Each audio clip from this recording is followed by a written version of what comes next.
Voilà, gloire à Dieu. Ce matin, j'aimerais vous raconter une petite expérience que j'ai faite il y a quelques temps de cela. Ça s'est passé à Nantes. Que Dieu fasse, en travers cette expérience, puisse être béni. J'ai été béni. Vous savez, avec le Christ, on fait des expériences tous les jours. Mais il y a des expériences qui marquent, qui sont marquées du sceau de Dieu. Il y a quelques temps de cela, j'étais à Nantes, et puis un frère prédicateur, c'est pour vous montrer la puissance de Dieu. Un frère prédicateur m'a appelé, il m'a dit voilà, dit Bénur, il faudrait que tu ailles à l'hôpital en ville, la mère et l'enfant. Il y a des gens qui restaient autour de Nantes. Ils ont rentré un enfant de 7 ans, et il y a l'hôpital, une petite fille. Et cette petite fille, elle n'est pas bien du tout. Donc, ce que j'ai fait, comme la parole de Dieu le dit, j'ai pris un frère avec moi, et puis on a été en ville à Nantes, dans cet hôpital pour prier pour cet enfant. Et quand je suis rentré dans ce service, je suis rentré dans le couloir avec le frère, et j'ai vu une femme assise sur une chaise juste devant la porte de la chambre. Cette femme était effondrée. Elle pleurait, elle se lamentait. Alors, j'ai eu un dialogue avec elle. J'ai dit, ma soeur, explique-moi ce qui se passe. Elle dit, voilà, j'ai ma petite fille qui a 7 ans, qui est là. Et puis, depuis quelques jours, elle a perdu beaucoup de poids. Elle a perdu entre 7 et 8 kilos. Donc, pour un enfant de 7 ans, c'était énorme, quoi. Et puis, je lui ai parlé de la parole de Dieu. Demandé si elle connaissait Jésus, si elle connaissait les Saintes Écritures. Et elle me disait, j'avais entendu parler, mais sans plus. Et puis, après avoir eu ce dialogue-là, je lui ai dit, où est-ce que ton enfant allait? Alors, elle m'a dit, elle est dans cette chambre-là.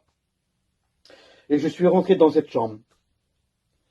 Je vous le dis ce matin, de la part du Seigneur Jésus-Christ, quand j'ai vu l'enfant étendu sur le ventre, j'ai été choqué. De voir un enfant très très maigre, très très fragile, avec du mal à respirer. Je me suis approché de l'enfant et quand j'ai tourné l'enfant, comme j'ai mis l'enfant sur le dos, je me suis aperçu au niveau de sa gorge là qu'elle avait une grosse boule énorme. Et ça l'empêchait de respirer.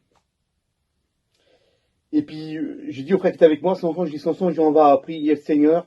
J'avais expliqué à la mère qu'on n'était pas là pour dire qu'on est des guérisseurs, mais qu'on était des serviteurs de Dieu. Alors j'ai commencé à prier pour l'enfant. Et comme j'ai posé les mains sur l'enfant avec le frère, j'ai senti la présence de Dieu. J'ai senti la puissance de Dieu qui sortait de mes mains là. Et que l'Esprit de Dieu, la puissance de Dieu entrait dans le corps de l'enfant.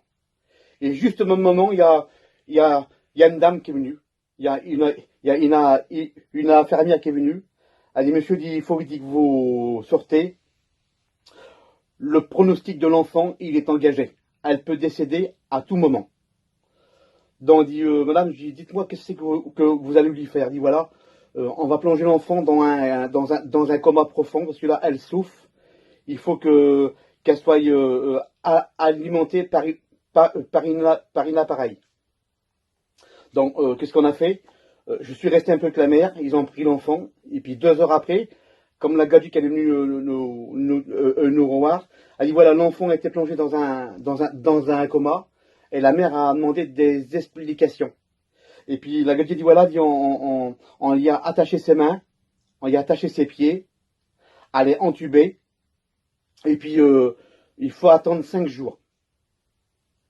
Et puis j'ai dit à la mère, écoute ma soeur, voilà mon numéro de téléphone, s'il y a le moindre des problèmes, la moindre des choses qu'il y a, tu peux m'appeler. C'était un mercredi ça. Donc elle était dans un coma 5 jours, alors c'était mercredi, jeudi, vendredi, samedi, dimanche, jusqu'à lundi pratiquement. Pratiquement 6 jours. Et comme je suis parti avec le frère, comme on est rentré chez nous, le lendemain, il était 4-5 heures. Et le téléphone, il a sonné. Et puis c'était cette mère. Elle était choquée. Elle me disait, pasteur, viens vite pour ma petite. J'ai dit, Seigneur, ne permets pas que tu aies pris cet enfant. J'ai rappelé le même frère avec moi, puis on est reparti dans cette grande hôpital là. Et quand on arrivait dans ce service, j'ai vu cette femme dans le couloir. Mais cette femme n'avait plus le même visage. Elle était rayonnante de joie. Elle dit, pasteur, comme tu es venu hier, il s'est passé quelque chose. Alors j'ai dit, dis-moi maintenant, qu'est-ce qui s'est passé? Elle dit, quand tu es parti, quelques heures après que ma petite a été dans le coma, le lendemain, l'infirmière, elle était appelée par un bip vert. Vous savez, les bips qu'il y a devant les portes d'entrée des chambres. Elle a été appelée. Et puis la gardienne dit qu'elle a trouvé ma petite assise sous le lit. Alors, vous avez bien compris, hein? Elle dit, moi je comprends pas qu'est-ce qui s'est passé. Pourtant ma petite a été mise dans un coma profond. Ils ont trouvé ma petite assise dans le lit. Et juste au bon moment, la gardienne vient. Donc l'infirmière qui s'avait occupé de la petite là. Je dis, madame, est-ce que vous pouvez me dire qu'est-ce qui s'est passé? Elle dit, voilà. Il s'est passé quelque chose de particulier, monsieur. Elle dit, vous êtes venu hier, vous avez prié pour l'enfant là. Il dit, on a été appelé par un bip. Et puis, en ouvrant la porte de cette chambre, on a vu l'enfant assis sous le lit. Elle dit, monsieur, c'est impossible. L'enfant était dans un coma profond. C'est impossible que l'enfant se réveille. Et puis voilà, la petite fille nous a dit quelque chose de particulier.